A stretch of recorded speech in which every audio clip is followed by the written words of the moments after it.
আজ রাজশাহীতে নির্বাচনী সমাবেশে যোগ দেবেন বিএনপি চেয়ারম্যান তারেক রহমান।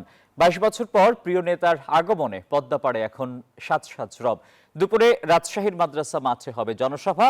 সেখানে নাটোর, চাঁপাইনবাবগঞ্জ ও রাজশাহী জেলার বিভিন্ন আসনে বিএনপির প্রার্থীদের পরিচয় করিয়ে দেবেন দলের চেয়ারম্যান। বিকেল ৩টায় নওগাঁর এটিএম মাঠে জেলা বিএনপি আয়োজিত জনসভায় বক্তব্য দেবেন তিনি। অংশ নেবেন বগুড়া ৬ আসনে নির্বাচনের প্রচারণায়। বক্তব্য দেবেন শহরের ঐতিহাসিক আলতাফুর নেসা খেলার মাঠে জেলা বিএনপি আয়োজিত জনসভায়। দুই চোখ মিলে দেখতে পাবো, এটাই আমাদের প্রত্যাশা। এই আনন্দ তো আর আমরা জায়গা পাচ্ছি না। আমি খুবই আনন্দিত তারেক রহমানকে দেখার জন্য আসছি। 17 বছর ভোট দিতে পারিনি, ভোট দিব ধানের শীষে। পুরো বাংলাদেশে ধানের শীষের জয় জয়কার ধ্বনিতে তাকে মাতিয়ে রাখবো ইনশাআল্লাহ। তারেক রহমানের জনসভার সবশেষ খবর জানাতে রাজশাহী থেকে সরাসরি যুক্ত হচ্ছেন সহকর্মীরা। শুরুতেই যাব মারুফা রহমানের কাছে। মারুফা, তারেক রহমানের আগমন ঘিরে কি বলছেন নেতাকর্মীরা?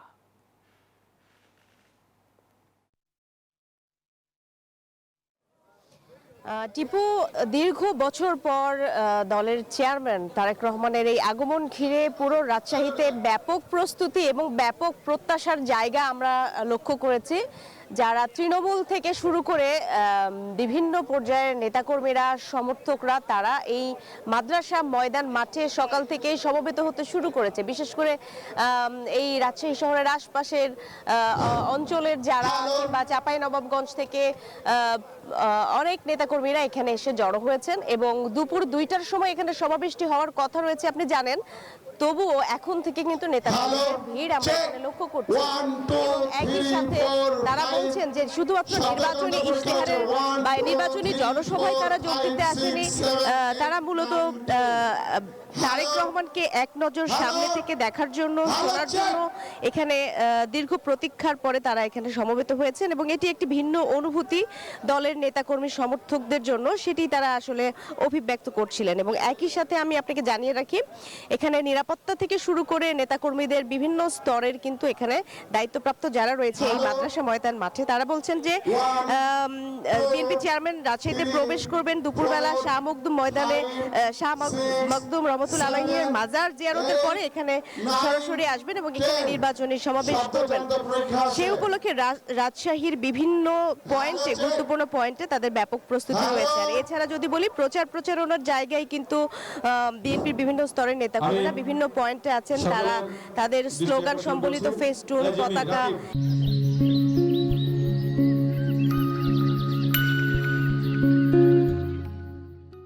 এসব নিয়ে দাঁড়িয়ে অভ্যর্থনা জানানোর জন্য তারা প্রস্তুত রয়েছেন। শুধুমাত্র তারেক রহমানকেই নয়, যারা এই মাঠে সমবেত হচ্ছেন তাদের সকলকে তারা স্বাগত জানাচ্ছেন। এবং আমি আপনাকে জানিয়ে রাখি যে দুপুর 12টা 25 ঢাকা থেকে বিমানযোগে রাজশাহীতে আসবার কথা রয়েছে বিএনপি চেয়ারম্যানের, এবং তারপরে দুপুর 1:30টার সময় শাহ মখদুম রহমতুল্লাহ আলাইহির মাজার জিয়ারত করার কথা রয়েছে এবং এরপরে রাজশাহী মাদ্রাসা মাঠে নির্বাচনী জনসভায় যোগদান করবেন তারেক রহমান। এরপরে নওগাঁর এটিএম মাঠে কাজীর মোড়ে সেখানে একটি জনসভা করার কথা রয়েছে।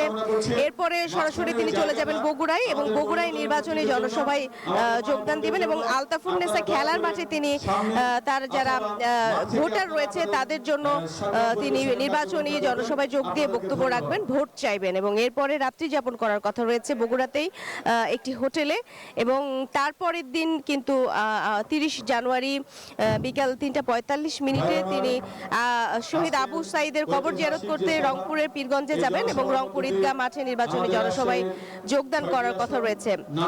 এরপরে আবারও তিনি বগুড়ায় রাত্রি যাপন করে পরে তিনি সিরাজগঞ্জ এবং টাঙ্গাইলে মহাসড়কের নির্বাচনী জনসভা করে তারপরে ঢাকায় ফেরার কথা রয়েছে। তো মোটামুটি জনসমাবেশের মাঠটি ধীরে ধীরে আমরা দেখছি যে জনাকীর্ণ হয়ে যাচ্ছে এবং ঠিক দুপুর নাগাদ আনুষ্ঠানিকভাবে এই জনসভাতে বক্তব্য রাখবেন বিএনপি চেয়ারম্যান তারেক রহমান এবং তিনি ভোট চাইবেন তার সমর্থকদের কাছ থেকে, নেতাকর্মীদের কাছ থেকে। তো মোটামুটি এই ছিল সবশেষ তথ্য রাজশাহীর মাদ্রাসা ময়দান মাঠ থেকে।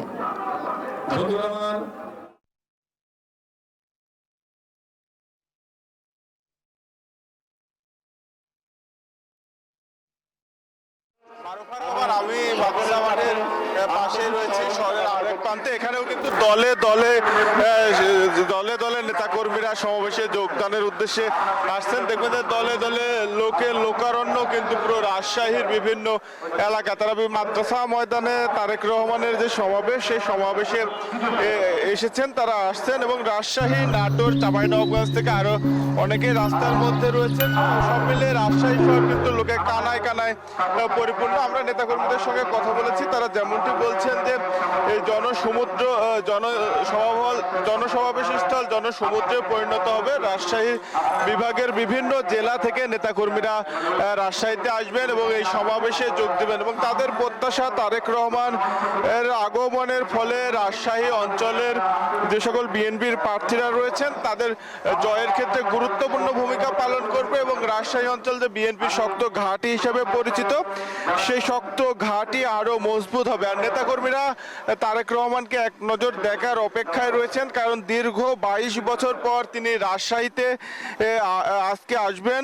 রাজশাহীতে এসে তিনি প্রথমেই শাহ মখদুম রূপসের মাজার জিয়ারত করবেন এবং তারপরে কিন্তু মাদ্রাসা মাঠের সমাবেশে তিনি যোগ দিবেন এবং এরপরে তিনি রাজশাহীর সমাবেশ শেষে বগুড়ার উদ্দেশ্যে রওনা দেবেন। সব মিলে রাজশাহীতে ঈদের আমেজের মতো কিন্তু আনন্দ বিরাজ করছে নেতাকর্মীদের মাঝে। তারা অধীর আগ্রহে অপেক্ষা করছেন। কেউ ভোর রাত থেকেই কিন্তু রাজশাহীতে এসেছেন তারেক রহমানের বক্তব্য শোনার অপেক্ষায় আছেন তারা। এই ছিল রাজশাহী থেকে সর্বশেষ। বগুড়া থেকে আরো খবর জানাতে যুক্ত হচ্ছেন সহকর্মী আব্দুল সালাম বাবু। আমরা যাচ্ছি বাবুর কাছে।